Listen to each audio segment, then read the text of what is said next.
दुसऱ्या क्वेश्चन मधला तिसऱ्या, चौथ्या मधला 6वा आणि 7वा मधला 8वा. मी म्हणून तुम्हाला येणार आहे म्हणला क्वेश्चन. मी तुम्हाला कालच शिकवला होता, एकदम परफेक्टली शिकवला होता. म्हणलं तुम्हाला आणि पायथागोरसचा थेरम 5 मार्कासाठी येणार मी बोललो होतो. हा, घेऊन गेले नाही तुम्ही? पाटील लिहिलं का नाही प्रमेय? कधी पण लिहिलं की प्रमेय या वाड्यावरती. अरे आज ते पेपर मध्ये काय करतो माहिती ना? तुला ते त्रिकोणाचं क्षेत्रफळ विचारलं होतं, तू सांगू ना माझी जमीन किती आहे?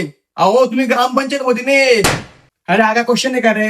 राईट 5 out of 4 म्हणजे 5 पैकी 4 नाही असं होतं. तुझ्यासाठी 3 तास आहे घटने का? काय तुमचं खरं नाही भाऊ. तुम्हाला म्हणलो होतो तुम्ही एकदा लिहून घेऊन जा, नाही तर डोक्यात घेऊन जा, पण घेऊन जा. पाटील लिहिलं का नाही? का बरं लिहिलं? हा कळत नाही सांगितलं ना तुम्हाला. शांतचं भांडण झालं, कांताचं भांडण झालं, पाहिलं आले सकाराव झालं की नाही? पायथागोरसचं थेरम जमलं नाही तुम्हाला सर?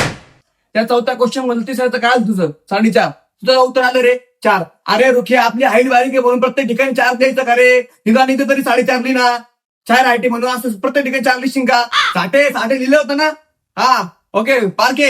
अरे पारखे जरा डोळे बारकी करून बघ ग, पोरं मारशील तू. आणि तू पायथागोरस थेरमच्या ऐवजी काय लिहून आला? BPT theorem. म्हणजे तुम्हाला विचारलं खायचं कसं, तुम्ही झोपायचं लिहून आले का?